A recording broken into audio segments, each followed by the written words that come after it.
अध्यादेश से जुड़े बिल पर चर्चा शुरू हुई। इस दौरान केंद्रीय गृह मंत्री अमित शाह ने लोकसभा में बताया कि ये बिल क्यों जरूरी है।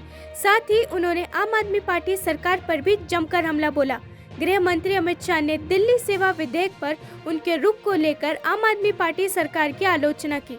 उन्होंने कहा कि उन्हें ये कहने में कोई संकोच नहीं होगा कि आम आदमी पार्टी सरकार दिल्ली की जनता की सेवा नहीं करना चाहती है। उन्होंने आम आदमी पार्टी सरकार पर जमकर हमला बोला। नए गठबंधन बनाने के अनेक प्रकार होते हैं।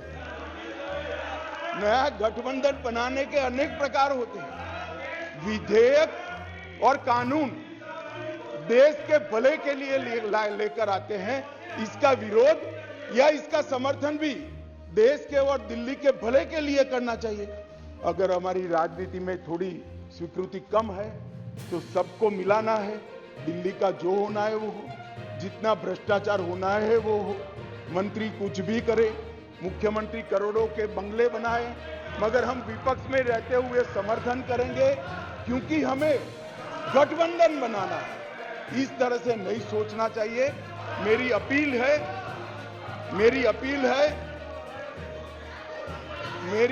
है विपक्ष के सदस्यों को कि आप दिल्ली की सोचिए, अलायंस की मत सोचिए। अलायंस से फायदा नहीं होने वाला है। राज्यसभा सांसद रणदीप सुरजेवाला मुख्यमंत्री दंगाई टूल किट की साजिशों को मौन समर्थन देते हैं। जब सूबे के मुखिया मान चुके हैं कि 2.70 करोड़ हरियाणा वासियों को सुरक्षा देने में असमर्थ है, तो पुलिस प्रशासन के पीछे छुपने की बजाय राजनीतिक नेतृत्व के दिवालियेपन को स्वीकार करते हुए खट्टर दुष्यंत की जोड़ी वाली भाजपा जजपा सरकार को अब तुरंत कुर्सी छोड़ देनी चाहिए। हरियाणा की अमन, चैन, शांति, भाईचारा, धार्मिक सद्भाव को भारतीय जनता पार्टी जजपा ने वोट की लालसा की बलि वेदी पर चढ़ा दिया है, कुर्बान कर दिया है। आज हरियाणा के मुख्यमंत्री श्रीमान मनोहर लाल खट्टर कह रहे हैं कि वो हरियाणा के एक एक व्यक्ति की सुरक्षा नहीं कर सकते। खट्टर साहब, हरियाणा के 2.70 करोड़ लोगों की सुरक्षा की जिम्मेवारी आपकी है, और अगर आप और आपकी सरकार हरियाणियों की सुरक्षा करने में असमर्थ है तो ये राजनीतिक दिवालियापन है। झोला उठाइए और घर चले जाइए, क्योंकि ना आप राजधर्म निभा पा रहे, ना आप प्रदेशवासियों के प्रति अपना कर्तव्य। और दूसरा जो महत्वपूर्ण पहलू है, अपनी वोट की लालसा में धार्मिक उन्माद फैलवाकर, हिंदू मुसलमान को लड़वाकर वोट बटोरने के लिए भाजपा जजपा ने जो गुड़गांवा के साथ किया है, वो हरियाणा के लिए दशकों और वर्षों तक घातक रहेगा। हरियाणा में गुड़गांवा एक आइलैंड। सुखविंदर सिंह सुक्खू दिल्ली दौरे पर हैं। आज सुबह 11 बजे वो संसद जाएंगे, जहां पर केंद्रीय गृह मंत्री अमित शाह से मिलेंगे। उसके बाद केंद्रीय रक्षा मंत्री राजनाथ सिंह और केंद्रीय वित्त मंत्री निर्मला सीतारमण से भेंट करेंगे। प्रदेश में प्राकृतिक आपदा और बाढ़ से हुए नुकसान के संबंध में अमित शाह से मिलकर राज्य के लिए विशेष वित्तीय सहायता का मामला उठाया। अभी तक हुए 8,500 करोड़ से अधिक के नुकसान की रिपोर्ट भी पेश की। आपदा राहत के तहत अधिक धनराशि की मांग भी प्रदेश सरकार की ओर से की जाएगी। केंद्रीय रक्षा मंत्री राजनाथ सिंह से मुलाकात के दौरान प्रदेश में निर्माणाधीन भानुपल्ली बिलासपुर बैरी रेल लाइन के लिए एक मुश्त बजट का मामला उठाया। केंद्रीय वित्त मंत्री निर्मला सीतारमण से प्रदेश के लिए वित्तीय मामलों को उठाया। नहीं, आज मेरी ऑफिशियली मुलाकात थी। हमारी पहले होम मिनिस्टर से मुलाकात हुई, फिर खड़गे से हमारी फाइनेंस मिनिस्टर निर्मला सीतारमण जी से मुलाकात हुई। जो आपदा हिमाचल प्रदेश में आई है, उस संबंध में मैंने अभी इन सब से मुलाकात की है और हिमाचल के लिए अंतरिम राहत की बात की है। सर, इसके अलावा एक और कल प्राइम मिनिस्टर ने बात कही अपने सांसदों को कि जो केंद्र सरकार के बेनिफिट हैं वो नॉन रूल्ड बीजेपी स्टेट्स में बताएं सबको और ज़्यादा से ज़्यादा उन पर एम्फसाइज करें। तो इस बयान को कैसे देखते हैं आप, जो कल इस वक्तव्य को कैसे देखते हैं कि आप एक मुख्यमंत्री हैं उस स्टेट के जो नॉन रूल बीजेपी स्टेट? देखिए, मेरा ख्याल है कि जो केंद्र की योजनाएं होती है वो जनता को भी पता होती है, और थोड़ा बहुत उसको अगर वो बताते हैं तो उसमें क्या हर्ज है। धन्यवाद। इलाहाबाद हाई कोर्ट ने एएसआई को वाराणसी में ज्ञानवापी मस्जिद परिसर का सर्वेक्षण करने का आदेश दिया। वजूखाना को छोड़कर मस्जिद परिसर का सर्वेक्षण शुरू करेंगे। कोर्ट ने काशी विश्वनाथ मंदिर से सटे परिसर के एएसआई सर्वेक्षण को चुनौती देने वाली अंजुमन इंतजामिया मस्जिद कमेटी की याचिका खारिज कर दी। हिंदू याचिकाकर्ता पक्ष के वकीलों ने इलाहाबाद हाई कोर्ट के आदेश की सराहना की है। एएनआई संपादक स्मिता प्रकाश के साथ हालिया पॉडकास्ट में सीएम योगी ने कहा कि मुस्लिम पक्ष को स्वीकार करना होगा कि ये एक ऐतिहासिक गलती थी। मुझे लगता है कि ये प्रस्ताव मुस्लिम समाज की तरफ से आना चाहिए कि साहब ऐतिहासिक गलती हुई है।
समाजवादी पार्टी के सांसद शफीक उर रहमान बर्क ने कहा कि देश में जो हालात बन रहे हैं वो ठीक नहीं है।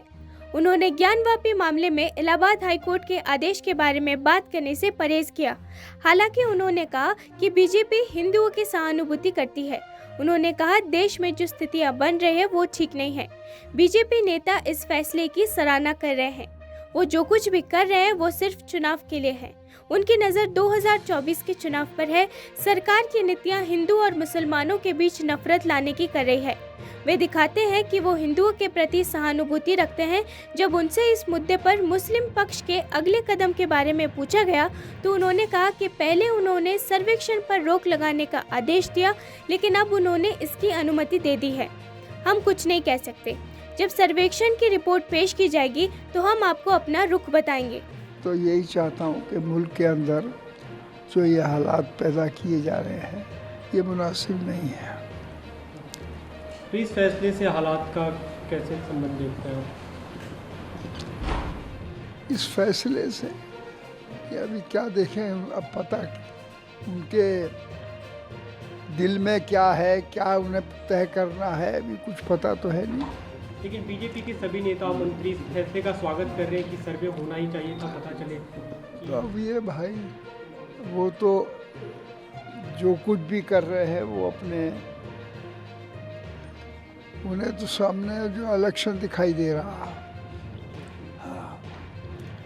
इलेक्शन के सिलसिले में आज तक जो कुछ भी गवर्नमेंट की पॉलिसी रही है वो हिंदू मुस्लिम में नफरत की पॉलिसी रही है और इस पॉलिसी से फ़ायदा उठाना चाहते हैं और वो इसमें।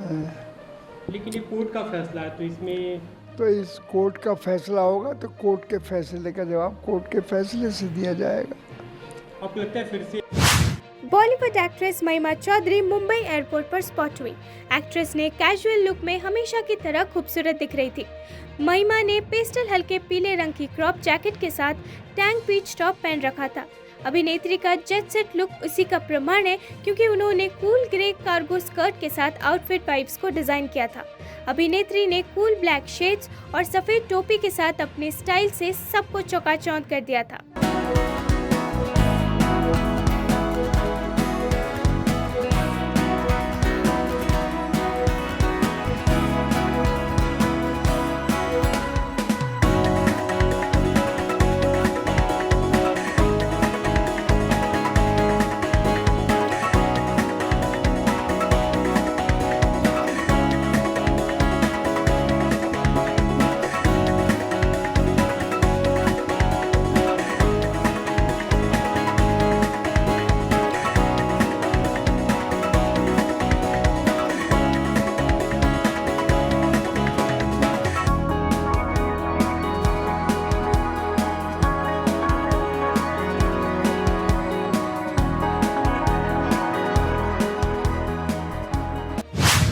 भारत में मैक्सिकन राजदूत फेडरिको सैलिस लॉटफे ने 90वें भारत LAC कॉन्क्लेव में भाग लिया।